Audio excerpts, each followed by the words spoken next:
Hey everyone, welcome to the Jason Wright Show. All right, today I've got an incredibly huge topic. I mean, this is a big one. This is giant. This is big time, baby. We're going to talk about marriage. Marriage. Marriage is what brings us together today. And here's the thing. I want you to know something right now. I think marriage is awesome.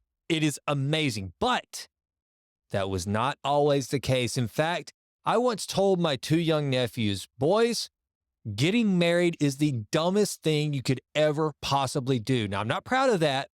And I told them at the time, just in my own defense, I told them, now look, if you guys decide that, your Uncle Jason will support you. I think it's great for some people like it, but in my opinion, and based on my rationale, it makes absolutely no sense. It's absolutely dumb. In fact, I had much the same mindset as one Cosmo Kramer. Let me let you see how Kramer thinks of the idea, the institution of marriage, as he advises his buddy, Jerry. What are you thinking about, Jerry? Marriage? Family? Well, They're prisons. Man-made prisons. You're doing time. You get up in the morning, she's there. You go to sleep at night, she's there. You know what you do at dinner? What? You talk about your day. How was your day today? Did you have a good day today or a bad day today? Well, what kind of day was it? Well, I don't know. How about you? How was your day? Boy, it's sad, Jerry. It's a sad state of affairs. I'm glad we had this talk. Oh, you have no idea. And then came Mrs. Wright, both literally and figuratively, because eventually she would become Mrs. Wright. And so I just wanted to bring this to you today to talk to the guys out there who are either contemplating marriage. And by the way, this is also for guys who are thinking about jumping into the game for the second time. That is the case with me. I was married before. It was not the best of circumstances, although I have two amazing, gorgeous, beautiful, wonderful daughters to show for it. And having been through some of the pain and the heartache of that, which I should probably do an entire episode on second marriages and why it works. But after being through that, going through that, I was cynical, I was jaded, and I was out of the game. And I was never going to get married again. In fact, not only was I not going to get married, but I am the least player that there is out there. I've never really dated in my entire life. So for me, it was going to be a life of just loneliness, celibacy, and essentially going to visit my daughters and their husbands when they one day got married and living a lonely, barren existence. To me, and the girls used to make fun of me, my daughters being the girls. I would say, to me, the best life is a lonely, barren existence. And of course, I was being facetious. That's not really what I meant. And I wanted them to get married. And that's something I had to struggle with too, was here their dad was this guy that was so anti-marriage. And obviously my daughters, they want to be married one day. They want to start families. And so I didn't want to have them become jaded. So I had to walk that fine line there. But here's the thing. Since Mrs. Wright has come along, my life has changed for the better. So how has my life changed? Well, first and foremost, let's just say I'm a heck of a lot healthier. As a matter of fact, I'll show you what I looked like prior to Mrs. Wright as opposed to post Mrs. Wright. Just get ready. Here it comes. This is me prior to Mrs. Wright. damn! I know. Take that in for a minute.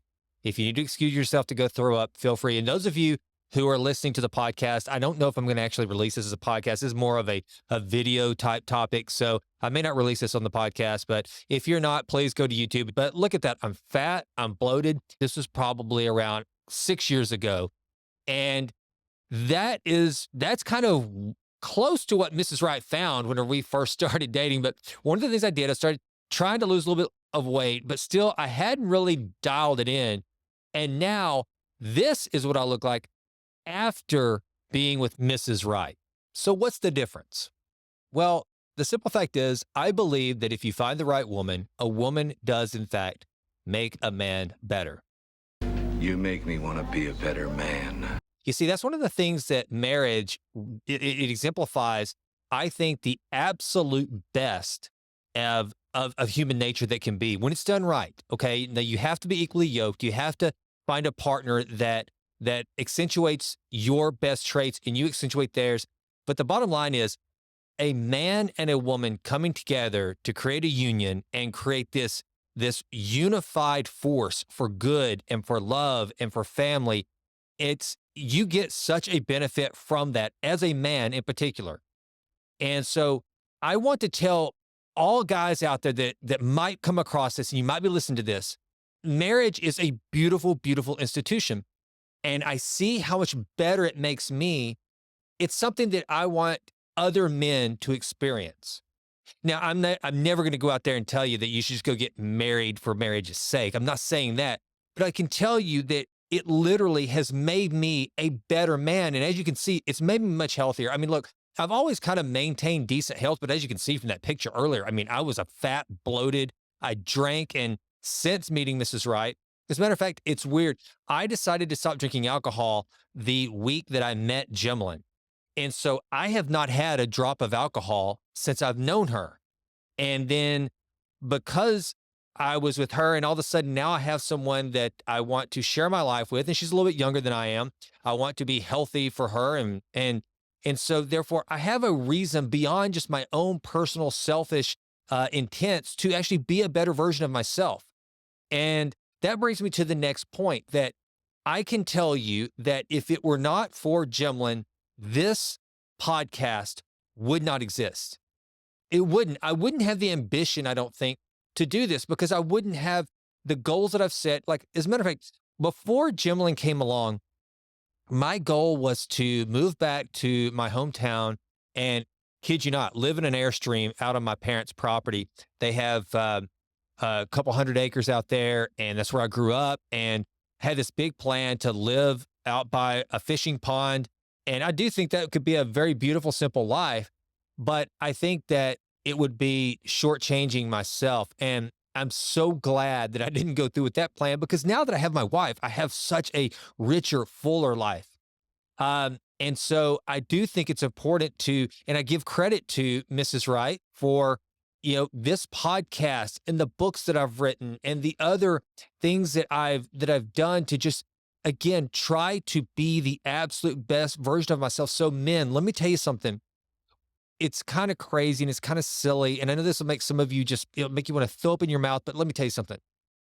Men are wired to want to impress a girl. From the time we're little boys on the playground till we're like in high school and we're playing football or playing baseball or whatever the case may be, we love to impress a girl.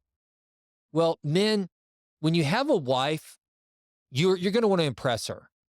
You're going to want to impress her because that never goes away. And in your attempt to impress your wife, to be a good man, to be a good dad, to be, again, the best version of yourself that you could be, then that's just going to make you a better human altogether. You've got somebody watching. You've got somebody that's going to hold you to account. You've got somebody, and a lot of times the beauty, there's so many different amazing qualities that women possess, but not the least of which of them is definitely not the fact that they will help you see reason. They will help calm you, and they'll be your encourager. They will be the one that when you say that you can't, when you say I give up, she'll be the one that says, the hell you're giving up. You can. You absolutely can. I believe in you. I joined you in this life because I believe in you. Prove me right.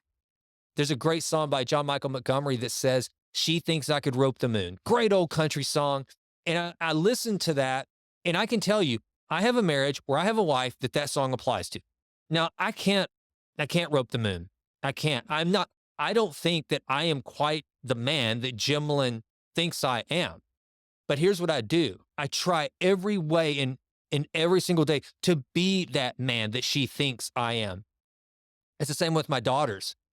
I'm pretty hard on myself, and I don't think that I probably am quite the man that they think I am, but I sure as hell try to be. I work towards that. And so men, just having that girl to show off for, and that don't think that means, going and doing crazy stuff, jumping out of airplanes or whatever. Take that for whatever it means, showing off by being a good provider, being a good lover, and being attentive to her needs, both emotionally and physically and spiritually. showing off for her will make you a better man. So don't forget that. I think life is just so much richer whenever you get to go through it with somebody and you share amazing experiences. For example, last year, Jimlin and I had the opportunity to go to Europe and to stand underneath the Sistine Chapel with her and look at her and go, oh my God, is this not gorgeous? That was a lot better than just some random person that's like, hey, isn't that cool? I mean, the entire experience that, because here's the thing, those experiences that we shared together, they're not isolated to the incidents of when we were there in person. Instead, we can come home and either look at pictures or just have a conversation and say, remember when? Remember when we had tea at that beautiful little cafe? Remember we had that great croissant and coffee in France? Remember the little hotel that we stayed in Saint-Tropez? And you have those experiences that you share together that last forever, and you talk about them and they never go away. And there's so much more fun whenever you're able to talk and reminisce about the things that you did with this person, that you walked through life with them, and the experiences are just richer and fuller, and they come to life more because you have two brains, two people that experience it together, that you go, oh, but remember this and remember this, and it's just magical. One of mine and Jimlin's favorite spots on earth is this one bench in Central Park. It's in the south part of the park, and we will sit there and drink coffee and often say nothing, just watch the people. But when we're there and we're hanging out, it's magical. And that brings me to another part of how you have a really good marriage. And one of the things that's most fun for us is creating habits and routines together, living life together on a cadence. Every single Sunday, Jimlin and I have coffee out of the same two mugs. One says hubby and one says wifey. One of her friends gave them to us whenever we got married. And now we have this routine, this ritual, that we drink out of the same coffee cups every single Sunday. We've started this new thing where every single morning and every single evening, we're on our back porch, having coffee in the morning, and then in the afternoon, just recapping our day. And let me tell you something. What Kramer said about you sitting there going, how was your day? How was your day? You know what? It's actually beautiful. We do say, so how was your day? How was your day? What experiences did you have? Did somebody piss you off? Was there a high? Was there a low? Let's talk about them. And it's something that I look forward to. It's the favorite part of my day. Jimlin was never a movie watcher before we get together. And I love movies. I'm a movie nut. I'm a music nut. I love it. And so now I've been able to show her all my favorite films. And that's something we do now all the time. Nearly every single night, we will put on a movie. We may not watch the whole thing, but if we're going to sit down and watch 30 minutes, 45 minutes of a movie, it's a ritual. It's something we do. And having those rituals with another person, it just makes life richer. Life can be amazing if you let it. And to share an amazing life with another person, it has a compounding effect. It truly does. It truly, truly does. And again, I'll go back to what I said prior. Men, it will make you better. If the only person that you have to let down is yourself, then you're much more likely to live a little outside the guardrails. But when you have someone else that you're accountable to absolutely do your best for, then you're better. You will be better. So one of the things you've probably noticed in this video that I have not done is beat you over the head with statistics. Yes, the stats bear out that people who are married or men who are married live longer, have fewer heart attacks, are better off economically. There's all kinds of stats to bear that out. I don't want you to even think about that. This is just one dude to another. And ladies, share this with your sons and or your brothers or whatever. I don't care. This is just my personal testimony on marriage, because let me tell you something. It is the single greatest decision I ever made in my entire life, bar none, marrying my wife. Now, I said earlier, this is my second go around. Let me give you a little bit of background on that. I grew up in a Christian, faith-filled household. I am a Christian and I am a follower of Christ. But here's the thing that can be kind of tricky if you grow up like I did. And those of you who did, you know what I'm about to say, or you will probably relate to this. When you grow up in a house of faith, then what happens is you think it's just this cookie cutter formula that as long as you do what you're supposed to do, which the way I grew up is you date a girl, you marry her, you have kids, you live happily ever after, and that's it. It's just this formula. But it's kind of like if you just take that for granted, then it's like finding a recipe on Pinterest and following it to the T, and then it comes out and you're like, why does this not taste that great? This isn't very good. Well, it's because you didn't taste along the way. It's because you didn't make sure to buy the absolute best ingredients possible to put into it. You didn't take good care to make sure that the recipe wasn't just done according to what Pinterest told you to do, but instead, you took the care to make sure that what came out on the other side was absolutely savory and remarkable and wonderful. Marriage is the same way. So those of us who grow up thinking that if as long as we follow the rules, as long as we follow the recipe, it's going to be fine. We run a great danger of not doing it right. And so that's what I did. And as a result, I was disillusioned. I thought I had made the worst mistake of my life. I will never do that again. Again, praise God, I had these two beautiful girls as a result of this first marriage. But other than that, I couldn't fathom why anyone would do that. And then by God's grace, I woke up and realized that I might be, I didn't know for sure. I didn't see a video like this. And that's who I'm hoping this reaches, is somebody that was in that position where I was. You're listening to this and either you've never been married, you're a young person, or you're thinking about, you're saying, I'd never do that again. I don't know what your circumstance is. Who knows who the algorithm's going to point this to? But in case you're someone that was like me, that you thought, no way, I'll never do it, if only for very selfish motives. If this is kind of a self-improvement podcast that I do here. I mean, for God's sake, the motto is improve always in all ways. I got a neon sign behind me here that says improve. That's what it's all about. I think the single greatest thing I ever did had nothing to do with focusing on my freaking VO2 max, had nothing to do with focusing on my mitochondria, had nothing to do with how many books I started reading or how many Andrew Huberman podcasts I listened to or how many episodes of Tim Ferriss I listened to. Of all the things I've done in my life, the single best decision I made was marrying my wife. Because here's what happened. By doing that, it made me want to be a better man, both spiritually. It made me want to be a better man, more like, and again, this is me. I know some of you listening to this will have different beliefs, so I understand that. I respect that. But as for me, it made me want to be more Christ-like. It made me want to start focusing on things like mitochondria health, VO2 max, just being a healthier person for my wife. It made me take into account that not only was my body a temple of God, but it was also the thing that I used to love my wife, to take care of her, to protect her, to provide for her. It made me want to be a better man. And that's the thing that I want all of you to realize, that I truly believe in my heart of hearts. And look, it's anecdotal. It's me. It's one man's testimony, but I don't think I'm unique in this. I know I'm not. I know I'm not. And you know I'm not. If you're listening to this, you know I'm not. I'm not unique. And so I just wanted to give a little bit of a message. Just hopefully you hear one dude out there that says, look, dudes, marriage is an awesome, awesome institution. It's beautiful. It's sacred. And I encourage you, if it's something you want, then go get it.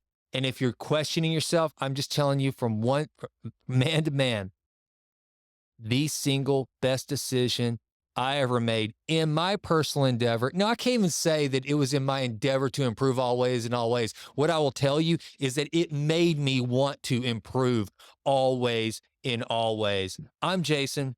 I'm married, and I'm out. Well, that does it for this episode of The Jason Wright Show. Thank you so much for listening. This has been a Texas Titan Media production. Fourth Wall did the music. And as always, thank you so much for listening. Please consider going out to jasonwrightnow.com and signing up for the Vitruvian Letter. Also, please go out to iTunes. It takes like 30 seconds to just leave us a 5-star rating. It does wonders for the podcast. I would be so grateful. And with that, until we meet again, Go crush it and endeavor to improve always in all ways. I'm out.